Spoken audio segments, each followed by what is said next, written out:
గజ్జ, గొంగళి, గద్దర్ ఇది విశ్వరూపం తీసుకుంది. సమాజానికి ఆయన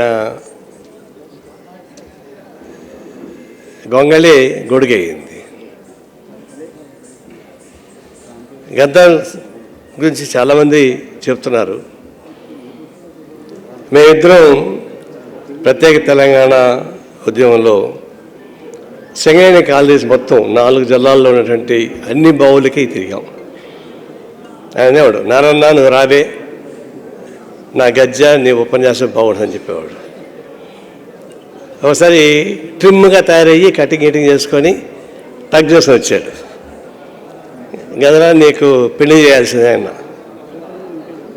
అంటే ఏమన్నా మంచి పిల్లలు చూడన్నాడు. మళ్ళీ ఎప్పుడు కనిపించిన నారాయణ నాకు ఎప్పుడు పెళ్లి చేస్తామనేవాడు.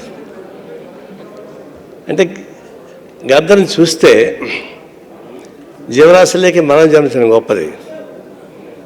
ఈ వ్యవస్థకి రాజకీయ చుక్కాని అవసరం.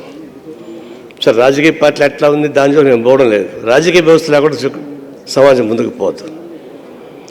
ఇప్పుడు గద్దర్ మనం చూసినప్పుడు సాహిత్యం రూపంలోనూ వారికి అందివేశించేయి, కళలు, రాజకీయాలు ఇవన్నీ స్పష్టమైన వైఖరి ఉంటూ ఈ సమాజం ఎట్లా మార్చాలో మూర్తి పంచినటువంటి వ్యక్తిగా నేను చూస్తూ ఉన్నా. ఒక పార్షల్గా కాదు, అన్ని రకాల మూర్తి పంచిన వ్యక్తిగా గద్దర్ ఈ సమాజాన్ని సేవ చేశాడు. ఆయన ఇందాక చెప్పాడు సాంబశివరావు,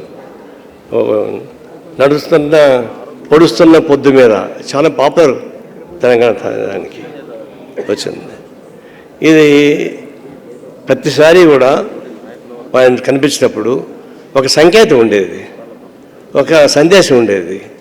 ఆ సందేశం మనకందరికీ ఉపయోగపడే పద్ధతిలోనే ఉపయోగపడింది. అందువల్ల గద్దర్ గురించి మనం మాట్లాడేటప్పుడు ఆయన controversy, no doubt is a controversy ఎవరు ఉంటారు? సమర్థంగా ఉండేవాడే కాంట్రవర్సీ ఉంటాడు, అసమర్థుడు కాంట్రవర్సీ ఉంటాడా? రాముడు మంచి బాలుడిలాగా. అందువల్ల కాంట్రవర్సీలో కూడా ఈ సమాజం పరంగా వస్తున్నటువంటి అనేక అంశాలపైన కొన్ని కాంట్రవర్సీస్ వస్తాయి.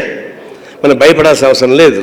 అనుకున్న చెప్పాల్సిందే, కొంతమందికి ఇష్టం లేకపోయినా ఇష్టం ఉన్నా కూడా. అయితే గద్దర్ గారికి శృతిమెత్తంగా చెప్పేవాడు, చాలా జాగ్రత్త చెప్పేవాడు, కఠినంగా చెప్పేవాడు కాదు. ఆ విషయంలో కాంట్రవర్సీ ఉన్నా, కొన్ని యాక్టివిటీలు కాంట్రవర్సీ ఉన్నా ఆయన ఒక సింబల్, ఈ సొసైటీ మార్పుకి సమాజం మార్పుడికి ఒక సింబల్. ఆ సింబల్ ఒక జైగాంటిక్ ఫిగర్. ఆయన్ని పోగొట్టుకుని బాధపడుతున్న భారత కమ్యూనిస్ట్ పార్టీ తరఫున వారికి నివాళులు అర్పిస్తా సెలవు తీసుకుంటా ఉన్నాను.